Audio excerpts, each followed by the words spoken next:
Hello everyone, this is Mrs McVeigh, ready to read to you all the first chapter by J.K. Rowling, The Ickabog.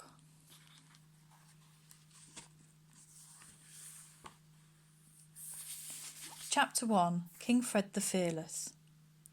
Once upon a time there was a tiny country called Cornucopia, which had been ruled for centuries by a long line of fair-haired kings. The king at the time of which I write was called King Fred the Fearless. He'd announced the fearless bit himself on the morning of his coronation, partly because it sounded nice with Fred, but also because he'd once managed to catch and kill a wasp all by himself, if you didn't count 5 footmen and the boot boy.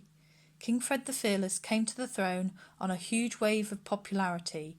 He had lovely yellow curls, fine sweeping moustaches, and looked magnificent in the tight breeches, velvet doublets, and ruffled shirts that rich men wore at the time. Fred was said to be generous, smiled and waved whenever anyone caught sight of him, and looked awfully handsome in the portraits that were distributed throughout the kingdom to be hung in the town halls. The people of Cornucopia were most happy when their new king, and many thought he'd end up being even better at the job than his father, Richard the Righteous, whose teeth, though nobody had liked to mention it at the time, were rather crooked. King Fred was secretly relieved to find out how easy it was to rule Cornucopia. In fact, the country seemed to run itself. Nearly everybody had lots of food, the merchants made pots of gold, and Fred's advisors took care of any little problem that arose. All that was left was for Fred to do was beam at his subjects whenever he went out in his carriage and go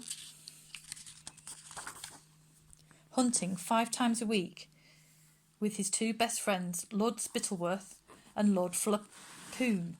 Spittleworth and Flapoon had large estates of their own in the country, but they found it much cheaper and more amusing to live at the palace with the king, eating his food, hunting his stags, and making sure that the king didn't get too fond of any of the beautiful ladies at the court. They had no wish to see Fred married, because a queen might spoil all their fun. For a time, Fred had seemed to rather like Lady Eshlander, and who was as dark and beautiful as Fred was fair and handsome. But Spittleworth had persuaded Fred that she was far too serious and bookish for the country to love her as queen. Fred didn't know that Lord Spittleworth had a grudge against Lady Eslander. He'd once asked her to marry him, but she turned him down. Lord Spittleworth was very thin, cunning and clever. His friend Flapoon was ruddy-faced and so enormous that it required 6 men to heave him into the massive chestnut horse. Though not as clever as Spittleworth, Flapoon was still far sharper than the king. Both lords were expert at flattery and pretending to be astonished by how good Fred was at everything from riding to tiddlywinks. If Spittleworth had a particular talent, it was persuading the king to do things that suited Spittleworth, and if Flapoon had a gift, it was for convincing the king that nobody on earth was as loyal as the king as his 2 best friends. Fred thought Spittleworth and Flapoon were jolly good chaps. They urged him to hold fancy parties, elaborate picnics and sumptuous banquets, because Cornucopia was famous far beyond its borders for its food. Each of its cities was known for a different kind, and each was the very best in the world. The capital of Cornucopia, Shoeville, lay in the south of the country and was surrounded by acres of orchards, fields of shimmering golden wheat, emerald green grass, on which pure white dairy cows grazed. The cream, flour, fruit produced by the farmers here was then given to the exceptional bakers of Shoeville, who made pastries. Think, if you please, of the most ridiculous cake or biscuit you have ever tasted. Well, let me tell you, they'd have been downright ashamed to serve that in Shoeville, unless a grown man's eyes filled with tears of pleasure as he bit into a Shoeville pastry. It was deemed a failure and never made again. The bakery windows of Shoeville were piled high with delicacies such as maidens' dreams, fairies' cradles, and most famous of all, hopes of heaven, which were so exquisitely, painfully delicious that they were saved for special occasions, and everybody cried for joy as they ate them. King Porphyrio of neighbouring Pluritania had already sent King Fred a letter offering him the choice of any of his daughter's hands in marriage in exchange for a lifetime supply of hopes of heaven, but Spittleworth had advised Fred to laugh in Pluritanian's ambassador's face. "His daughters are nowhere near pretty enough to exchange for hopes of heaven, sire," said Spittleworth. To the north of Shoeville lay more green fields and clear sparkling.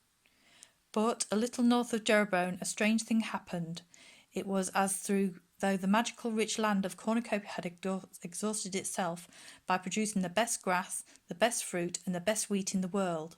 Right at the northern tip came the place known as the marshlands, and the only things that grew there were some tasteless rubbery mushrooms and thin dry grass, only good enough to feed a few mangy sheep.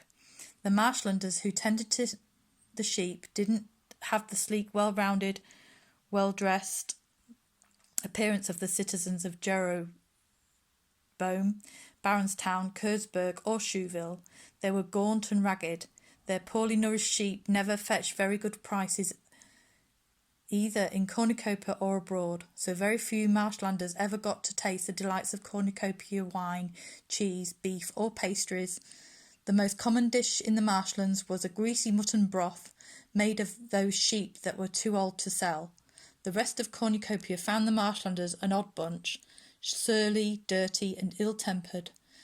They had rough voices which the other Cornucopians imitated, making them sound like hoarse old sheep. Jokes were made about their manners and their simplicity. As the rest of Cornucopia was concerned, the only memorable thing that had ever come out of the marshlands was the legend of the Ickabog. And that is the end of the first chapter. The second chapter, which I won't read, will be chapter 2, the Ickabog. So I hope that spurs you on to thinking that this book is an excellent book, and I really urge you to have a go and have a read of this wonderful, beautiful book by J.K. Rowling. Thank you and goodbye.